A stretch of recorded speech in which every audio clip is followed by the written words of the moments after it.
안녕하십니까. 황태순 TV의 황태순입니다. 오늘도 경향신문 김경은 편집위원 모시고 한중일 문화산책 떠나보도록 하겠습니다. 안녕하세요. 네, 안녕하십니까. 예, 김 기자. 네. 지금 어제가 8월 15일 광복절이었습니다. 74주년 광복절 겸 71주년 대한민국 건국일이었습니다. 물론 좌파들은 건국일을 인정하지 않습니다. 건국일을 갖다가 1919년으로 계산하죠. 그런데 지금 들리는 말에 의하면은 드디어 문재인 정부가 태극기에 굴복했다는 말이 있어요. 그럼 무슨 뜻이죠? 아니, 올해 유난히 보니까 태극기 개양률이 작년보다 7%가 높아졌고 예. 태극기 판매율이 무려 2000%가 늘었다고 합니다. 네. 그거야 뭐 그거야 뭐야, 얘기해 보세요.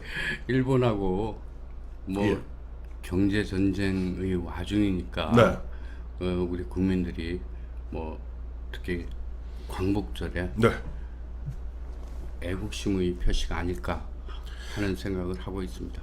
그런데 이상하게도 우리 2017년 5월 10일 문재인 정부 출범합니다만은 그때부터 문재인 정부에 계속 어떻게 보면 저항하고 문재인 정부에 반대하는 세력을 우리 통칭해서 태극기 부대, 태극기 집회, 태극기 세력 얘기하지 않습니까? 그래서 어떻게 보면 지난 한 2년 동안 태극기가 천덕꾸러기 취급을 당했던 것 또한 사실이었던 것 같아요. 그렇죠. 어떻든 네. 그 2002년 월드컵 축구 경기 이후에 기억납니다. 예, 대한민국. 이렇게 많은 예. 태극기가 제가 어제 뭐 일이 네. 있어서 네네. 광화문에서 시청 쪽으로 이렇게 지나갈 일이 있었는데 네. 그 가기가 너무 어려웠어요. 뭐 시민들이 한 뭐 적어도 적어도 2만 정도 되지 않을까 짐작에. 아닙니다. 주최 측 주장으로는 30만이라고 합니다. 제가 뭐 감각이 없어서 예, 그런지 예. 모르는데 예. 어떻든 수많은 우리 시민들이 나와서 네. 뭐 거기 일부는 태극기 부대도 있었고 네. 또 뭐 다른 이제 예예.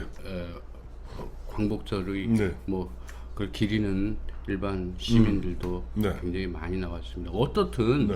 이 시민들이 모인 것뿐만 아니라 예예. 올해 태극기와 관련된 다양한 이런 이벤트들이 꽤 많았어요. 근데 잘 안 알려졌어요. 예. 이벤트 뭐가 있었습니까?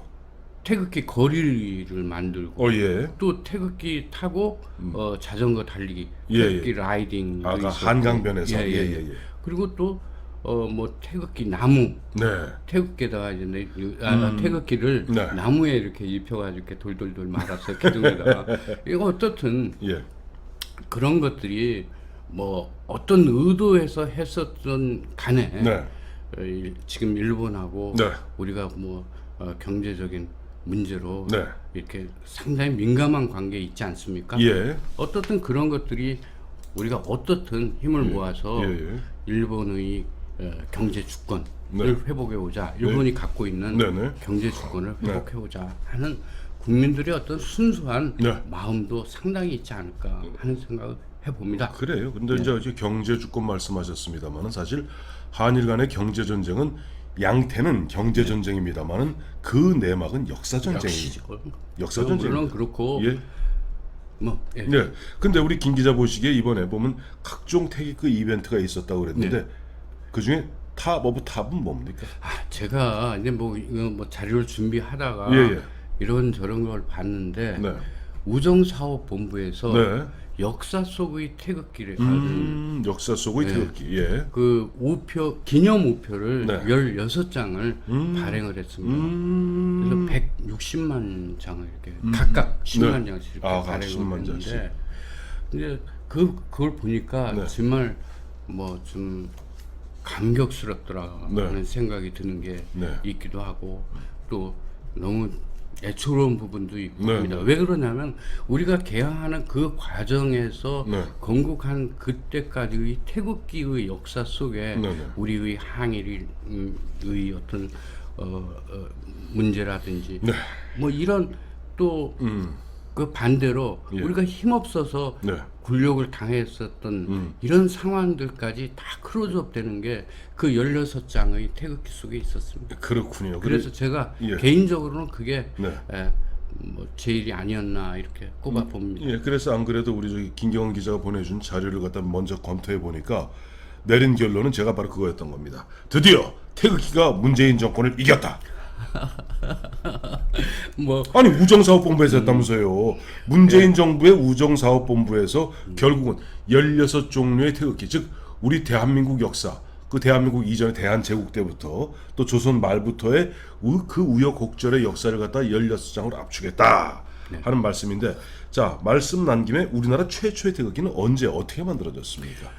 예, 1882년에 만들어지게 네, 네, 1882년. 네. 그 계기가 네. 이게 또 그 국기 때문에 국기 문제로 예. 벌어지는 거예요. 예. 이제 1875년에 이제 네. 운양호 운요, 그 일본의 일본 운요. 예. 말로 운요 사건이 있었는데 네. 그때 그들이 우리한테 빌미를 잡은 게 네. 자기네들은 국가 깃발, 국기를 달고 있었다. 네. 운요가. 네. 근데 깃발을 단 배에다가 발포를 했다 네. 하는 게 트집을 라고 트집을 잡아가지고 예. 우리 개항을 요구를 하게 돼서 예. 그 이듬해인 1976년에 1876년에 네. 이제 강화도 불평등 조약을 그 강화도 수호 조약이라고 이렇게 그러죠. 되죠. 예, 예. 그러니까 어떻든 예. 이제 일본이 네. 이제 그 우리 그 조선에다가 네. 이제 깃발을 꼽고 네. 나서니까 예. 종주권을 주장하고 있던 청나라가 네, 네. 독립국은 국기가 있어야 된다라고 주장을 하면서 네. 그 미국하고 주선을 합니다. 아. 그 통상 주선을 하면서 네, 네. 자기네들의 국기, 네. 그게 황룡기라고 하는데 삼각형에다가 예. 뭐 청색의 바탕이 있고 예, 예. 네 발 달린 그 용. 녹색, 황색 예. 용을 그린 그걸 이제 그렇죠. 국기로 썼는데 네. 그걸 흉내내라고 압력을 가했죠. 일종의 그들로 봐서는 청나라의 황제기죠. 황제기. 예. 황제기인데 자 우리 이빨은 이러니까 너희는 요거보다 조금 못하게 만들어라. 예. 아, 예. 그래서 자기네들이 예. 종주권을 갖고 있다는 네. 것을 상징적으로 보여주려고 했는데 네. 그렇게는 안 됐고요. 네. 그러니까 어떻든 그 한미 이제 수교 통상 조약이 예. 맺게 되면서 네. 이제 그 깃발을 만들게 됩니다. 네네. 그때 이제 고종이 김웅집에게 네. 이제 명령을 했고 네. 김웅집은 네. 이제 역관인 이응준에게 네, 네. 이제 부탁을 해가지고 네. 이제 사궤에다가 태극 청과 홍의 태극을 그린 뭐 태극이 이제 건곤감리. 예. 그렇게 만들었죠. 예, 예. 이제 기초가 되는 걸 만들었는데 근데 그게 네. 디자인이라든지 규격이라든지 이런 걸 딱 규정을 해두지 않았습니다. 얼떨결에 만들었을 예. 테니까. 그리고 이제 우리가 이제 배울 때는 박영효가 예. 최초로 만들었다. 최초로 달고 갔다 뭐 이렇게 배웠죠. 예. 그때 뭐그 메이지 마루라는 배를 타고 네네. 수신사로 갈 때 네네. 만들었다 이런데 그거는 그 맞습니다. 사화 기략이라는 그 박영효의 일기인데 네네. 거기에 고종의 명령을 받아서 했다라는 게 있습니다. 네. 그러나 네. 4개월 전에 한미 조약을 맺으면서 그 조미수호 통성조약이죠. 예. 조미수호 통상조약. 예, 그거를 맺으면서 네. 이제 아까 이용준이가 디자인한 그것을 했는데 네. 그것이 그때 이제 그 누구죠? 슈펠트 제도. 예, 슈펠츠 제독이 예. 책을 썼습니다. 네. 근데 그 조미 예. 조약 체결기라는 책을 썼는데 네. 그 책에 그 기록이 있고 네. 그 기록을 토대로 해서 예. 자료를 찾았습니다. 예. 그랬더니 해군에 네. 그 5월 22일 날 조약을 맺었는데 1882년 5월 22일. 네. 근데 7월 달 해군 잡지에 네. 이제 우리 국기가 네. 실려 있고 소개가 코리아, 됐고 미국에. 예, 코리아 엔사인이라는 이제 엔사인은 깃발이라는 뜻이고 네. 코리아도 K로 쓰지 않고 C로 썼습니다. 예. 그러니까 한국 국기다라는 게 이제 명시가 돼 있어서 네. 우리가 배웠던 게 이제 박영효, 그래, 뒤집어지고. 뒤집어지게 된 것입니다. 예. 그러나 어떻든 규격이나 이런 게 없어서 네. 만드는 사람마다 또 시대에 따라서 예. 달라졌고요. 네. 그게 이제 임시정부 때 1944년에 네. 규격을 만들었는데 그게 우리 본토까지는 전해지지 않았고 그렇죠. 나중에 1949년에 와서 국가선정위원회가 이제 구성이 되는데 거기서 국기라든지 국가라든지 이런 것들을 정해서 오늘날까지 전해지고 있습니다. 그래요. 우리가 이제 옛날 사진들 보면 그런 게 있습니다. 1945년, 46년 심지어는 북한에서도 1948년 9월 9일 날 자기네가 이야기하는 조선민주주의 인민공화국을 세우기 전에 그들의 국기를 보면 김일성 뒤에 태극기가 있어요. 그리고 뭐 이승만 박사님 이제 환구 갈 때도 마찬가지고 우리 대한민국 정부 수립하던 대한민국 정부가 아니지 다시 대한민국을 수립하던 1948년 8월 15일도 보면 좀 중앙정에 보면 태극기가 걸려 있지만 아직 그때까지만 해도 규격화되어 있는 딱 정해진 틀이 있었던 건 아니었군요. 자, 그러면 말씀 나오신 김에 그럼 한 16종류의 태극기가 이번에 16종류의 태극기를 갖다 발행했다는데 저 의미 있는 태극기 몇 가지만 좀 소개해 주시죠. 그런데 그 조금 전에 얘기했던 그 태극기들은 이제 없습니다. 현존하지 않고 이제 가장 오래된 현존하는 이제 국기는 데니 태극기라고 합니다. 데니는 그 외교관 이름입니다. 미국 외교관 이름인데 고종이 1890년에 그 외교관 데니에게 깃발을 태극기를 선물했어요. 그 당시만 해도 이제 태극기 자체가 이제 만들어진 게 그 고종이 8년밖에 안 됐잖아요. 궁궐내 행사할 때 그거를 이제 들고 이렇게 쓰기도 했거든요. 그래서 그게 이제 남아 있었는데 그 외손자인 그 그 누구죠?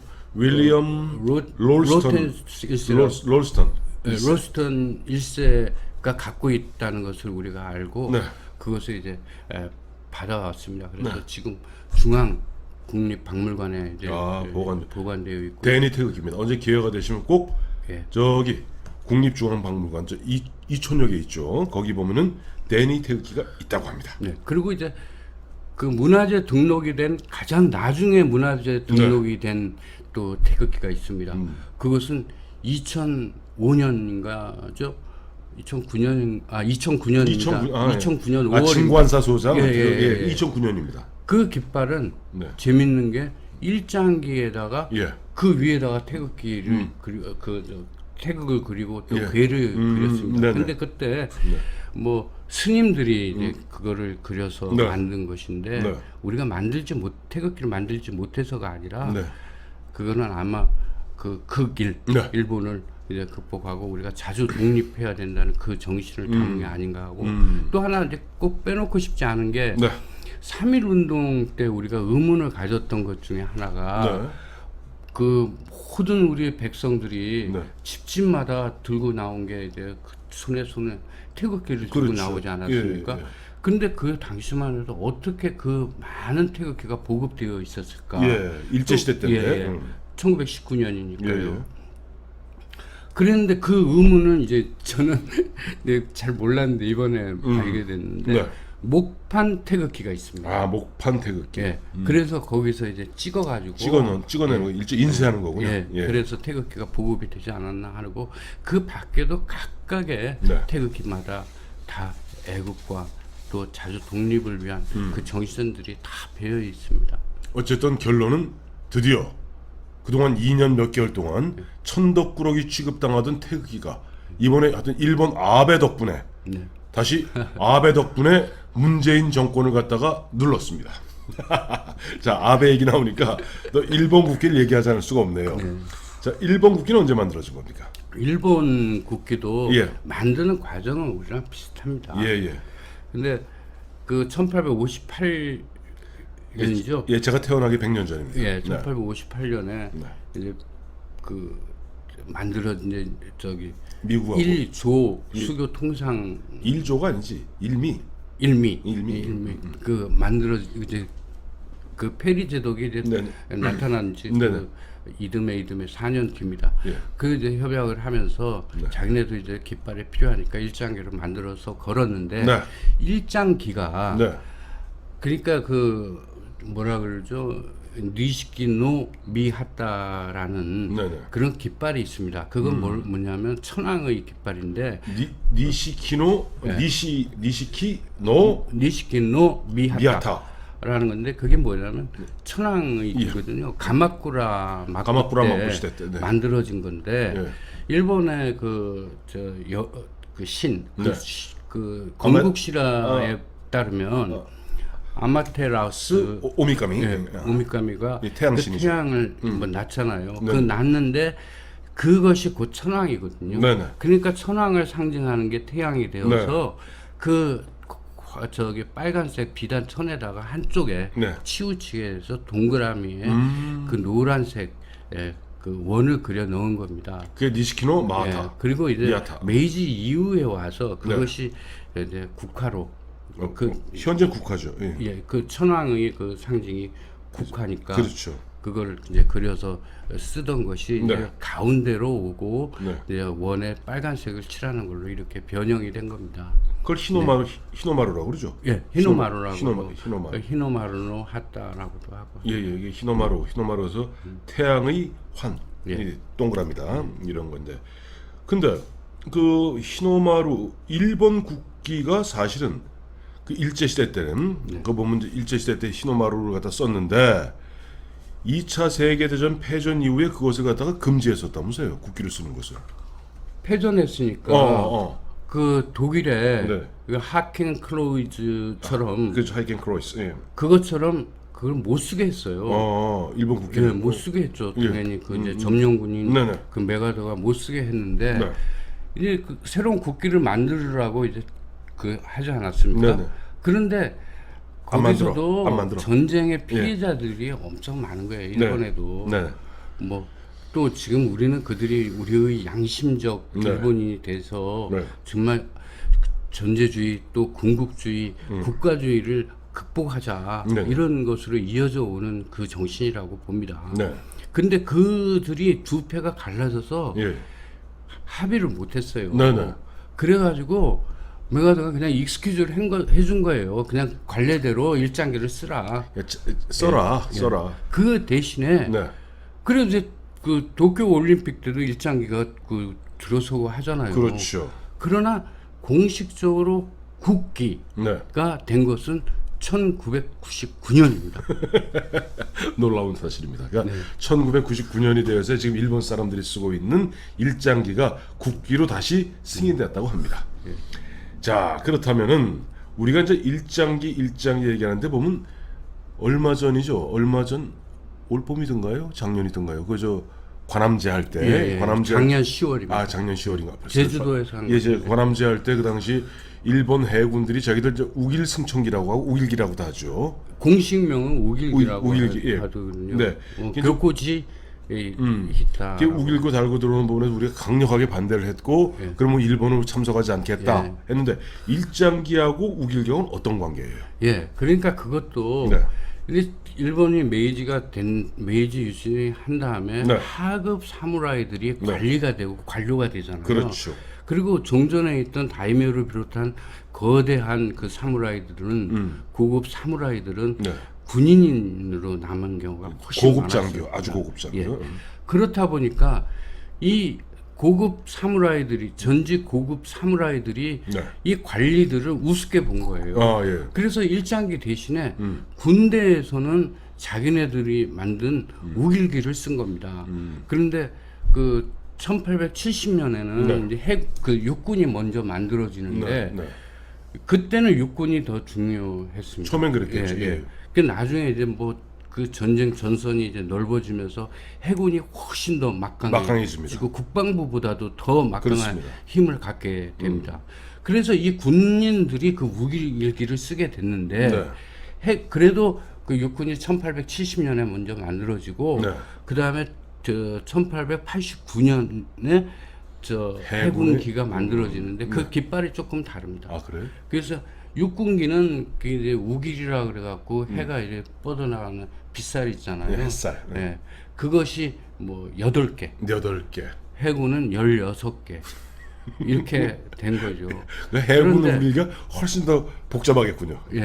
그런데 이 역시 뭐 독일하고 달리 정말로 전쟁에 대한 어떤 진지한 어떤 자기네들이 성찰이나 반성이 없었기 때문에 이런 일이 또다시 반복되고 있는 것은 뭐 틀림없는 일이죠. 그 지금 일본 해군은 이 자위대 해군이죠. 네. 해상 자위대는 지금도 우길기를 쓰고 있죠. 네. 근데 일본 육군 자위대도 그 우길기 씁니다. 아 그렇군요. 그들 나름대로는 우리가 백 몇십 년 써온 건데 우리가 왜 안 써? 라고 하면서 버티고 있는 모양인데 어쨌든 근데 공식적인 국기는 아닙니다. 국기하고는 다르겠죠. 예. 어쨌든 대한민국 태극기 오늘 8.15 광복절 같다 뭐 어제 지났습니다만 대한민국 건국 71주년 광복 74주년을 찍으면서 드디어 지난 2년 몇 개월 동안 참 천덕꾸러기 취급당하던 태극기가 드디어는 문재인 정권을 갖다가 이겼다는 소식을 전해드리면서 오늘 이야기 마무리할까 합니다. 감사합니다. 감사합니다.